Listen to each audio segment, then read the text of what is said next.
So in today's video, I do want to discuss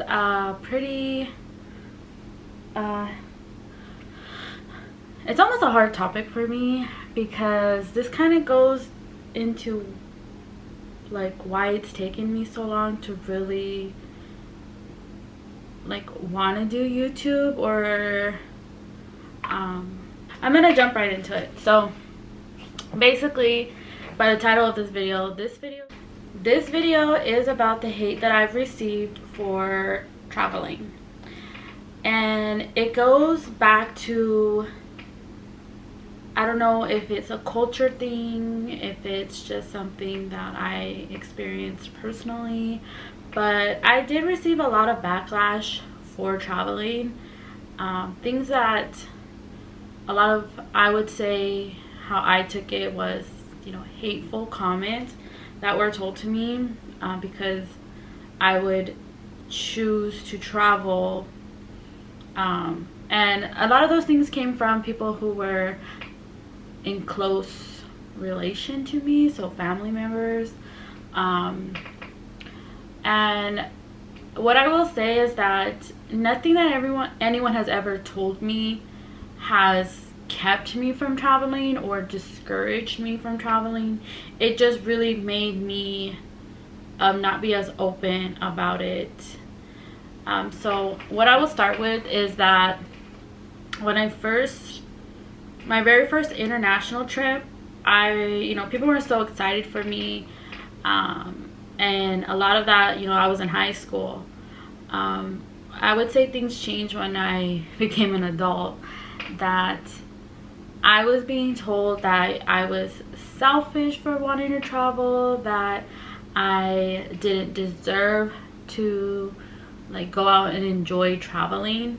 And I think that really came from people who were just not happy with their own life, so they felt that I shouldn't enjoy my own life, which I was literally told that by a certain individual. I won't name any names, but basically I was told that I shouldn't be allowed to travel because said person wasn't able to travel and enjoy their own life, so that means that nobody else should.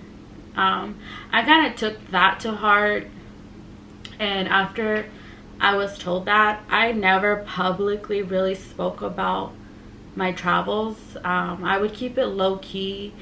I would even go to the extent where I would just tell people who knew of trips I was going on, not to bring it up or speak about it in public, because I didn't want to kind of deal with the backlash.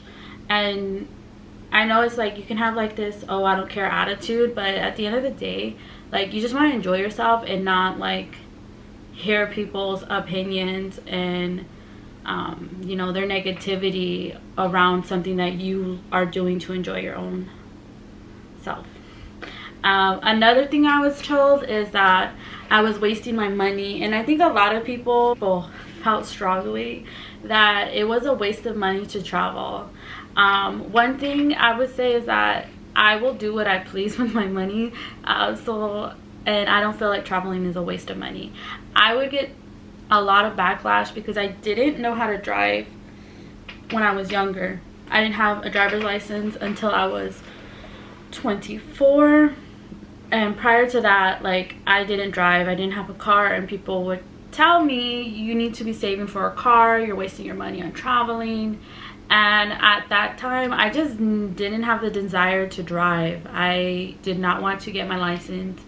I didn't want to buy a car, and I think it was just I wasn't gonna buy a car. Even if I wasn't traveling, I was never gonna buy a car. So the fact that I would get that thrown in my face a lot, that not only that I had a fear of driving, but that I wasn't saving to buy a car. And I don't care. My younger years, my early 20s, I was not trying to buy a car. I was not trying to have car insurance. I was not trying to have car payments or anything, fix a car or anything like that. I just wasn't wanting that responsibility.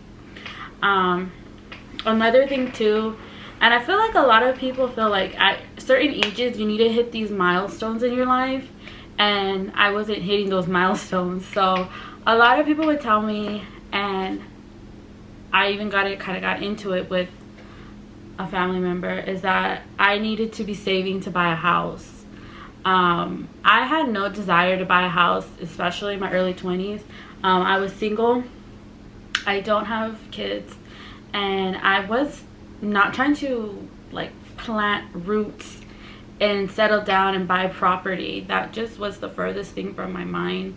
Especially like I really never had a desire to buy a house out here in Arizona where I live. I've always wanted to travel, live somewhere else, and that was kind of my passion. And so a lot of people would shame me when I would end up in these situations. I would be told that, well, this is why you need to buy a house. This is why, I don't know like how many of you have bought a home or the home buying experience, but that is really hard, and that's not for everyone, and you have to be in a really good place in life, my personal opinion, to buy a house. And I wasn't gonna buy a house. So even if I wasn't traveling, I was not gonna buy a house.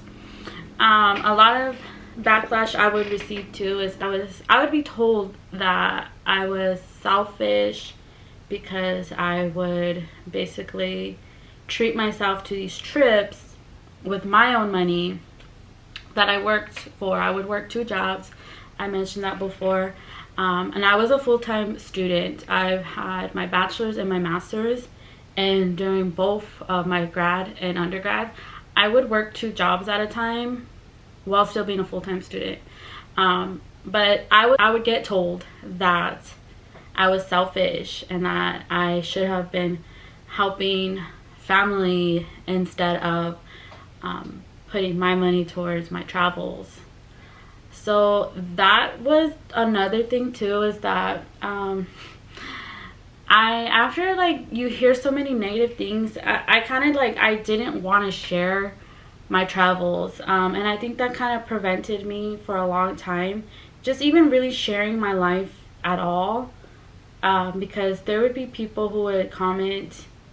Mind you, I'm not like anyone popular, right? I'm just a normal regular person, but there would like just be people who are like, oh, like I bet you're rich, or you must have money, or they accuse me of things. And it's like I worked literally hard for everything I've ever done, everything I've ever bought myself or treated myself to, any trips, any travels I have with my own money. I worked for it, and I would just get a lot of negativity to the point where it just felt really uncomfortable to talk about traveling. And I always wanted to like kind of get on social media and talk about traveling, because I feel like a lot of people who do travel vlogs or have travel channels, I feel like they have a different perspective, and how they're able to travel is extremely different than how I've been able to travel.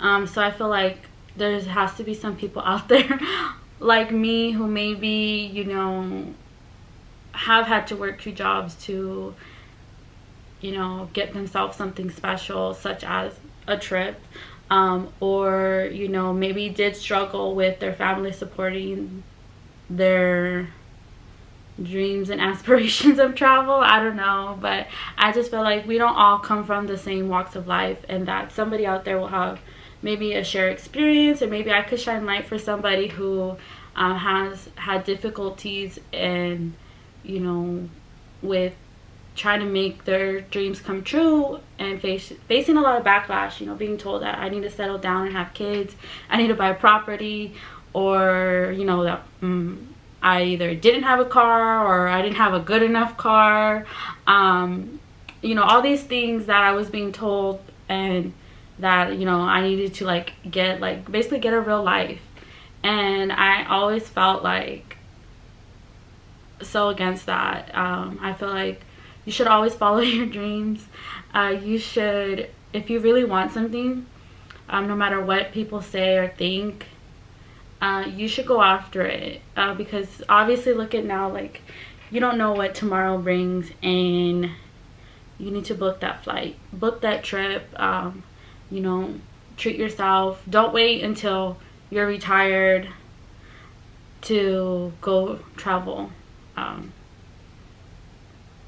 It's not worth waiting and waiting. You just don't. Time is so valuable. So I definitely want to just say I booked another trip. So another thing too, I kind of wanted to like drop in there. I did book my next EF trip. It is within the United States, because, well, one, coronavirus, two, it's in 2021, so no time soon, and three, my passport expired and it's gonna take a long time to get it renewed, and I can't do any international travels at this time. So I am gonna start looking into traveling within the US, because yeah, that's all I can do at this time. But let me know, you know, where are your dream vacations, your dream travel places, that you either have gone to, haven't gone yet, whether anywhere in the world, whether it's international or within your own country. I will love to hear those.